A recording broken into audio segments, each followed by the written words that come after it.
Bismillahirrahmanirrahim. Assalamualaikum warahmatullahi wabarakatuh. Perkenalkan, nama saya Rifka Rabiha Nur Maripa dari Prodi Ilmu Kelautan dengan NIM STK 220017. Baiklah, untuk mengefisienkan waktu langsung saja. Yang pertama, pengertian ilmu biokimia dan perannya dalam kehidupan. Ilmu biokimia adalah ilmu yang mempelajari atau membahas tentang zat-zat kimia penyusun tubuh makhluk hidup serta reaksi-reaksi dan proses kimia yang berlangsung dalam tubuh makhluk hidup. Dalam kehidupan biokimia mempunyai peran, yaitu salah satunya memecah masalah gizi. Yang kedua, pengertian air dalam lingkup biokimia. Air adalah senyawa kimia penyusun utama cairan terbesar organisme hidup. Yang ketiga, pengertian metabolisme, anabolisme, dan katabolisme. Dan berilah contohnya. Metabolisme adalah seluruh reaksi biokimia yang bertujuan untuk mempertahankan kehidupan yang terjadi dalam suatu organisme.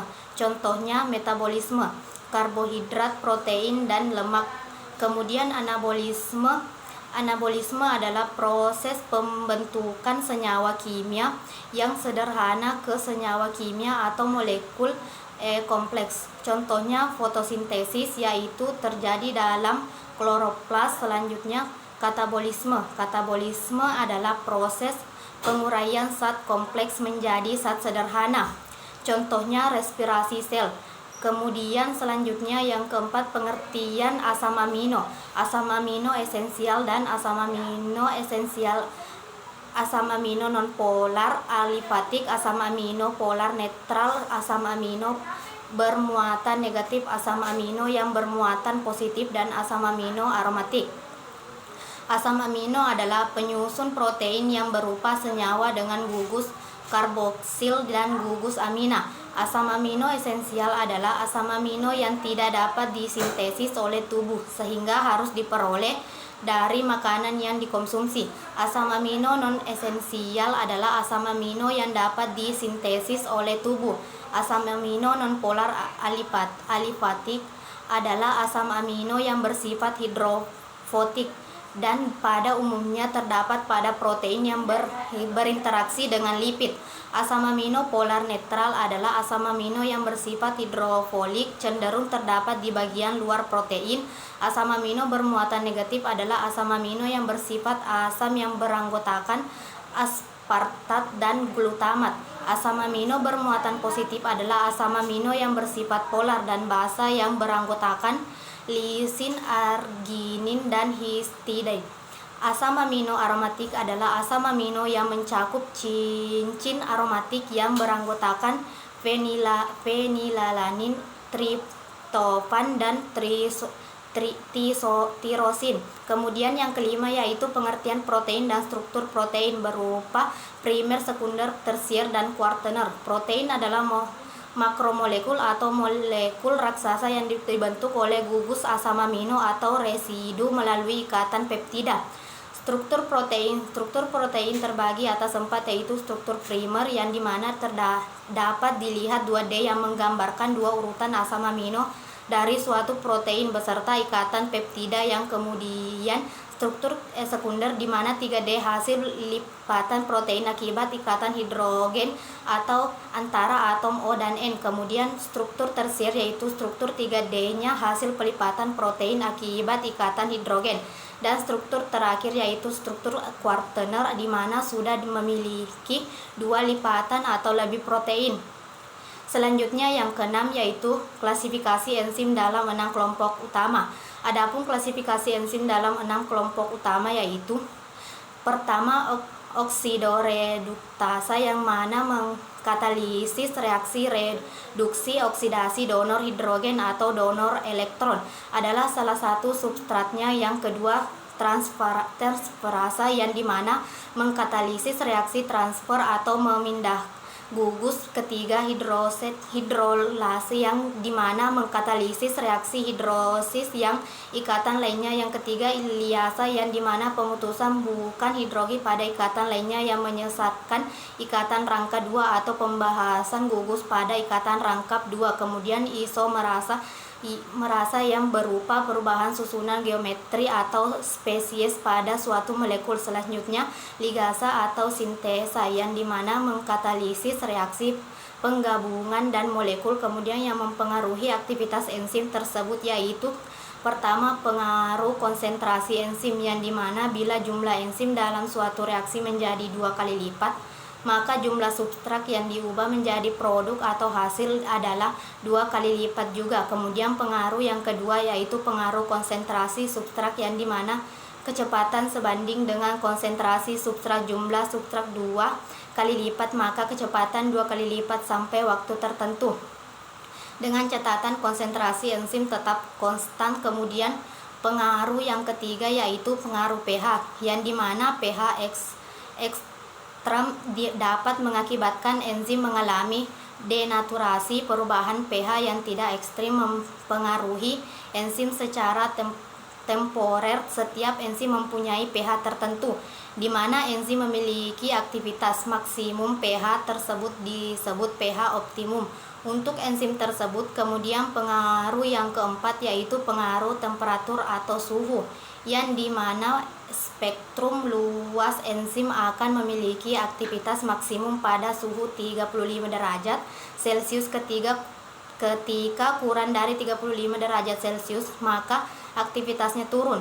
Kemudian perbedaan sel hewan dan sel tumbuhan dan struktur fungsi organel sel. Perbedaan sel hewan dan sel tumbuhan yang paling utama ialah terletak pada dinding selnya. Pada sel tumbuhan memiliki dinding sel, sementara sel hewan tidak memiliki dinding sel. Fungsi dari sel tumbuhan berfungsi melindungi sel yang menunjang pertumbuhan pada sel tersebut.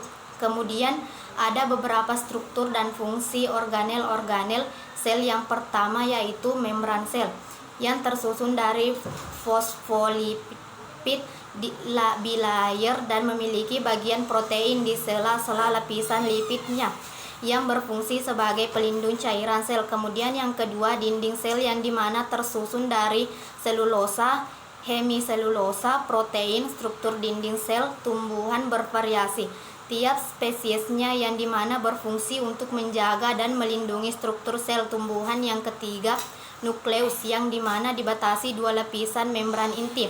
Terdapat pori-pori inti, terdapat nukleus, plasma inti, dan kromalin, yang dimana berfungsi untuk mengatur seluruh aktivitas seluruh tempat terjadinya replikasi dan transkripsi DNA. Kemudian yang keempat, ribosom, yang dimana terdiri dari subunit besar dan kecil yang dengan ukuran berbeda-beda antara prokariot dan eukariot, yang dimana berfungsi untuk mensintesis protein dalam proses translasi. Kemudian yang kelima yaitu retikulum endoplasma. Retikulum endoplasma berstruktur, terdapat 2 jenis yaitu kasar dan halus. Berfungsi dari retikulum endoplasma kasar yaitu lipatan produk protein yang dihasilkan oleh ribosom.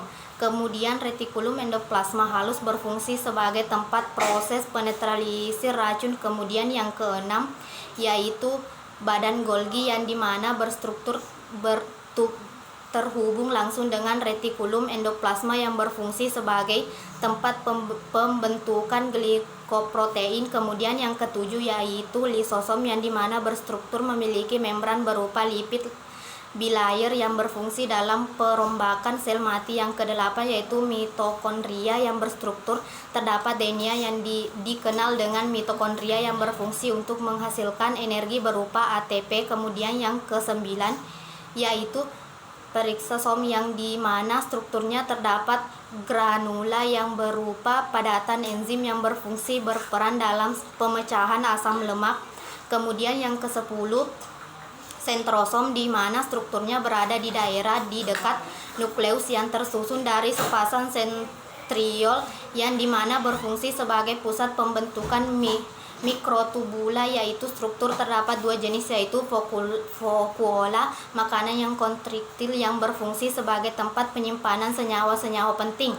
Kemudian selanjutnya yang akan dijelaskan yaitu gambaran umum metabolisme protein dan transminasi dan deaminasi. Gambaran umum tentang metabolisme protein di mana terjadi perubahan protein menjadi asam amino dan penguraian atau katabolisme asam amino pada protein.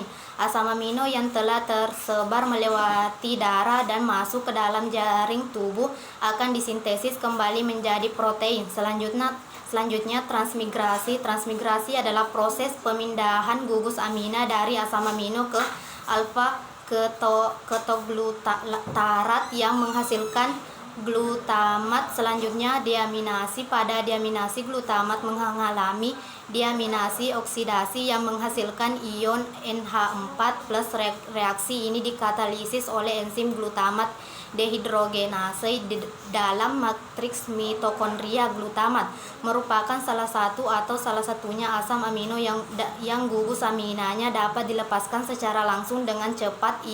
Ion NH4+ yang dihasilkan yang akan melanjutkan perjalanan dalam siklus urea untuk dapat dikeluarkan dari dalam tubuh. Selanjutnya proses siklus urea. Siklus urea dimulai pada saat glutamat masuk ke dalam mitokondria yang berada di dalam hati yang menghasilkan urea. NH4+ yang dihasilkan pada deaminasi akan diubah menjadi bom oil fosfat yang mengikuti proses siklus urea hingga terbentuk urea yang siap dikeluarkan dalam urin. Kemudian yang ke-10 yaitu tentang sintesis asam amino dan tentang transkripsi dan translasi pada biosintesis protein. Baiklah, sintesis asam amino bisa dihasilkan dalam jalur sintesis baik pada glikolisis maupun asam sitrat. Hewan hanya bisa mensintesis 10 asam amino non esensial dari senyawa antara glikolisis dan siklus asam sitrat. Kemudian transkripsi adalah proses penyalinan DNA menjadi RNA di mana produknya yaitu 3 jenis molekul RNA, dan translasi adalah proses penerjemahan molekul mRNA menjadi urutan asam amino yang menyusun protein. Adapun komponen dalam translasi yaitu ribosom, rRNA, RNA, asam amino.